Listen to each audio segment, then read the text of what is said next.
The third thing you are expected to do before or after secondary school, most preferably before you graduate from secondary school, start setting standards for yourself. Start setting standards for yourself.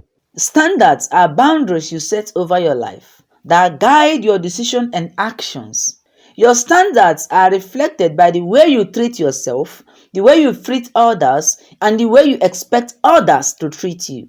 Banks, families, churches, any corporate firm have standards and core value.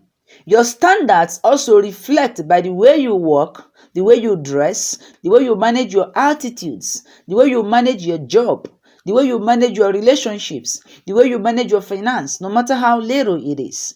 Do not lower your standards for any reason. Let your yes be yes and let your no be no. One of the ways to know that you are growing is when you say no and you don't feel bad about it. Now listen to this story. A man wants to resign from a construction company where he works. His boss asks him for a favor before he leaves. At first, he resisted, but later he asked the boss what the favor is. The boss said, "We have a building project about to be commenced. I would like you to help us execute the project before you resign." He accepted the offer, and money and the building plan were given to him. He went and bought inferior materials for the building and pocketed the rest of the money. Months later, he finished the building and called his boss to come and inspect the finished project. His boss arrived. He handed the house key to him. The boss thanked him for the job well done. As they were leaving the site, the boss handed back the keys of the house to him with the following words: "This is just my little way of saying thank you for your services," which means this house belongs to you. The young man started crying. If he knew he was building his own house, of course he won't use inferior materials to build it. Now that you are young, start setting and keeping to your standards.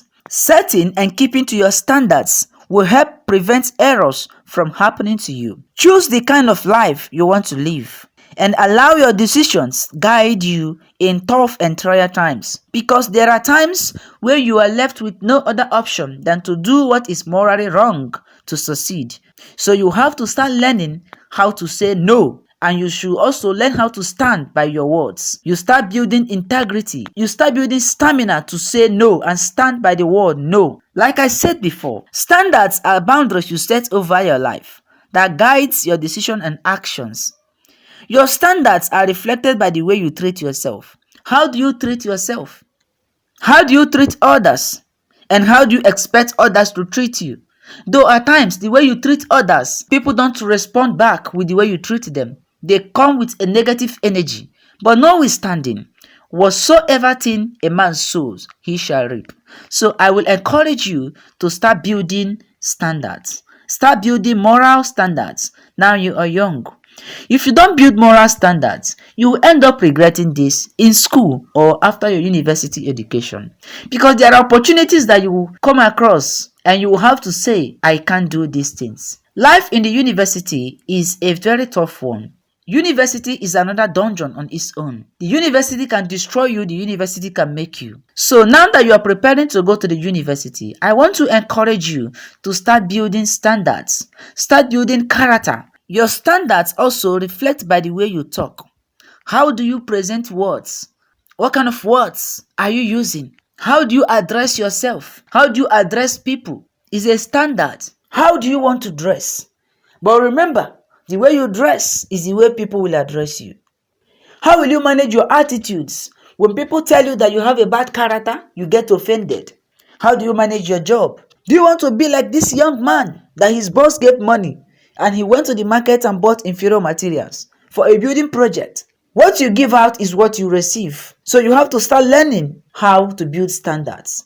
How do you manage your relationships with people with the opposite sex? Are you a kind that doesn't value relationships? You have to start learning how to manage finance. Do you spend money extravagantly? Once you see money, you start spending it anyhow. You don't have plans on how to spend the money? You have to say no. This is the way I will be talking. This is the way I will be dressing. This is the way I will manage my jobs. This is the way I will manage my attitudes. This is the way I will manage my relationships. This is the way I will manage my money. And nobody will question you for that, because this is your standards. When you have a standard, you will also defend your standard with your blood. You say that you can't do this and you stand by your word. I can't do this. And nothing changes your mind. You've heard about the story of Shadrach, Meshach, and Abednego. These three men stood their ground and said, even if our God will not save us, we will not bow down to this image. These are the things we call moral standards, moral value, what you believe in, what you stand for. You know that this is wrong, and you are standing and saying that because this thing is wrong, I will not be a part of it. So you have to start now to build moral standards. Build it for yourself. Build it for your business. Build it for your relationship. Build it for your family. Do not lower your standard because someone else has done so. What do I mean? Cheating on your partner because he or she cheated on you simply reveals that you don't have standards. Don't lower your standards to attract a life partner. Let me share an interesting story with you. Two lovers were in a relationship leading to marriage, although the man has not proposed marriage to the lady, but the relationship has been defined. Then one day, he demanded for sex, but she refused. She said it's against her standards and also a sin. He pleaded with her, but she still declined. And he said to her, "You know we'll be getting married." She responded, "Yes, I know, but we still have to wait until after marriage. Then we can enjoy it." He tried everything he could to convince her to have sex with him, but it didn't work out. Then he said to her, "Since you can't respect me enough to do what I ask of you, the relationship is over." He ordered her out of his house. She couldn't believe it. Days and weeks passed by. She didn't hear from him. She decided to go and meet her mentor to explain and also get wise counsels from her because she's already considering going to succumb. She told her mentor everything that had happened, and her mentor applauded her for the courage to stand her ground and keep her standards despite the pressure. She told her mentor that she loves this man and wouldn't want to lose him for any reason. Her mentor said to her, "Any man who insists on having sex with you before marrying you does not truly love nor value you. Not that he won't attempt to, because he is a human being. But if you say no to his request and he calls up the relationship, does not genuinely love you. He is after your body, and once he gets it, he will dump you." She was advised by her mentor not to succumb to his pressure. Even if the man has decided not to have anything to do with her anymore, she should respect and carry herself with dignity and move on with her life. That a man who will value and respect her standards will come for her. 1 week later, she didn't hear from the man. Then the second week, he called and asked her if they can meet. She agreed for them to meet, but this time, they met in a cafeteria. The man apologized to her first for everything. He congratulated her for keeping to her standards, even while under pressure.